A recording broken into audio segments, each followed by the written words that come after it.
Coming up on Sophisticated Mom. Separation. It can be very difficult for a person to lie to you, to hurt you, to do all of this if they're not up in your space.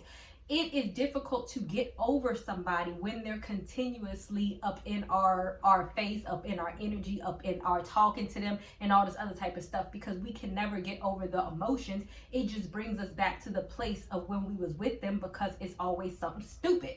But see, the thing is, since you broke up with him, you don't owe him anything, okay? Dedication, preservation, take a look inside your salvation. Do every good work, it takes patience, like a butterfly, transformation. What is up, guys? Sophia here, and I am back with another video. If you are new to my channel, then don't forget to subscribe and hit the notification bell so you can stay updated on all of my videos. And don't forget to check the description box, because I always put a lot of stuff in there, including my book for single moms, which you may be interested in, because I am going to be answering a question specifically from a single mom, a teen single mom. Even if you are not a teen single mom, a young single mom, whatever, I feel like this question is very relevant to a lot of single moms. So what it says is that I'm a teen mom and I need advice on how to get over my baby daddy. We broke up when my daughter was 3. He lies to me, breaks my heart, betrays me. I want to get over him, but he is so young. I need advice. Hey girl, hey. So I will definitely link my video down on how to get over your baby daddy, as well as I have some blog posts on this, but I'm just gonna also answer the question, and it's gonna be very straightforward because I do kind of get this question a lot. The fact of the matter is, you know, being a single mother myself, I understand the construct of, I feel like anybody when it comes to breakups, but specifically when you have a child, it can definitely be a lot more difficult. A lot of people seem to be under the impression that you cannot take hold of this situation and you just have to succumb to it. What do I mean? Oh, I have to let him into my life. I have to talk to him. I have to let him lie to me. I have to let all this. You don't have to do anything. At the end of the day, if you broke up with him, it is not your responsibility to maintain any sort of contact with him if it is causing you pain. I am not saying to keep your child away from him. They can see the child, but there is a way where you can separate yourself from him and he can still see the child. So the easiest way, if this is going to sound harsh, the easiest way is to create some separation. It can be very difficult for a person to lie to you, to hurt you, to do all of this if they're not up in your space. It is difficult to get over somebody when they're continuously up in our face, up in our energy, up in our talking to them and all this other type of stuff, because we can never get over the emotions. It just brings us back to the place of when we was with them, because it's always something stupid. But see, the thing is, since you broke up with him, you don't owe him anything, okay? And so the biggest way is, first, don't talk to him. I don't care if you have to use family members, which is something that I do. Yo, you can pick my son up from my mom's house. I'll let her know when you're texting her. You can email me instead of calling me. Don't call my phone. Don't do anything. You don't owe him anything in terms of that if they're hurting you. His only obligation is to his child, and that does not have to involve you.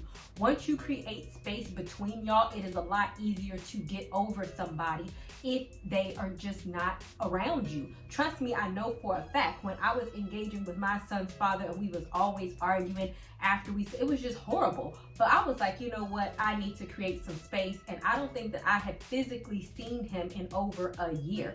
And even before that, it was years and years and years. You can always see my son. You can arrange with my mother. I can arrange with my mother, but I don't want to talk to you. I don't want you calling my phone. You can communicate with me through email. You know, all of that. And that's just not being mean. That's creating boundaries to keep somebody from upsetting you. And once you have those boundaries created and you're not constantly going back and forth with this person, it's very easy to get over them because you're not engaging with them, right? And the second thing is, since you're young, you have so much time to focus on your life. Even if you're not young, you know, you have so much time to focus on your life. I am very infamous, and I answered a question like a while ago on how to level up on your ex. I will post that video down in the description box, because I mean, you should just be leveling up anyway. But one thing that I always feel is like, okay, to occupy my mind. What can I do to make my life better?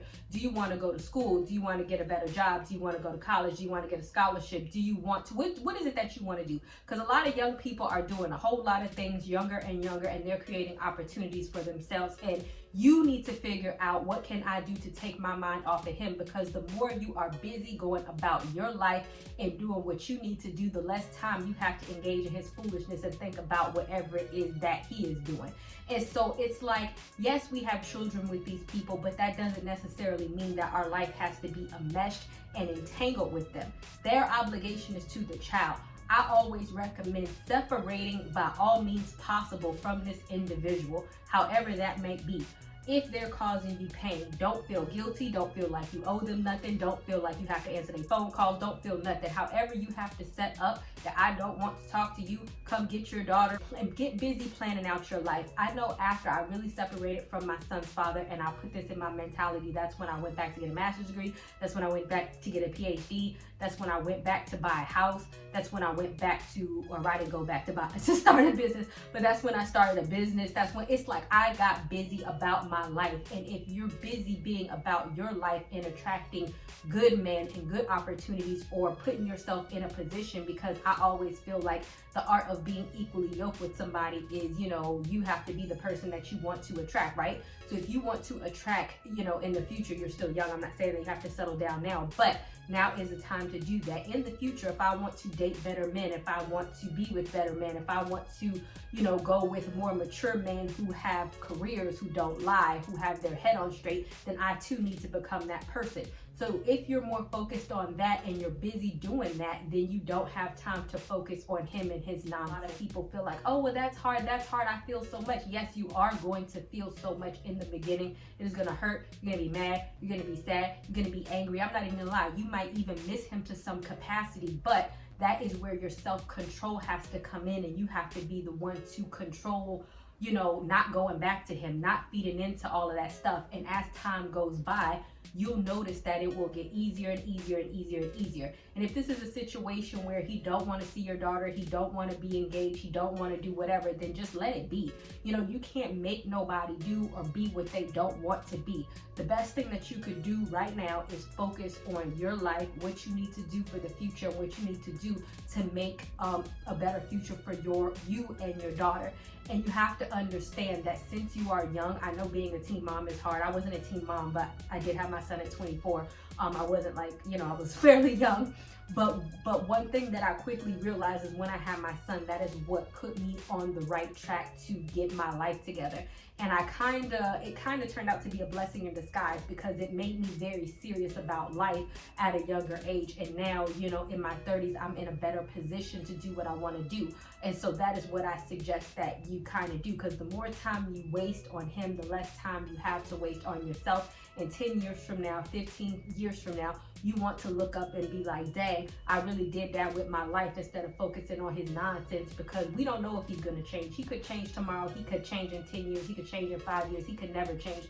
But you don't want to be sitting there waiting on that. You want to set yourself up in a position that no matter what, I'm a viable candidate to date good men. I'm a viable candidate to handle everything on my own. I'm a viable candidate to get my own house. I'm a viable candidate to get a good job. I'm a viable candidate to live out my dreams, start my own business. Whatever it is that you want to do, start about that path, because that is what life is about. It's not about focusing on him, because your teenage years are just a moment in time. But when you get to be my age, in your mid-30s, you want to set yourself up in a position where life is just much better and much comfortable for you. And I don't want you to regret the times or the years, because people do spend years of the fact when you're just going back and forth and running around with your baby daddy and all this other type of stuff, and then one day you'll come to the maturity level like, dang, why did I waste so much time on him, and all these years have passed and I done allowed this fool to run up in my space and act stupid, and I done wasted so much time. Don't do that.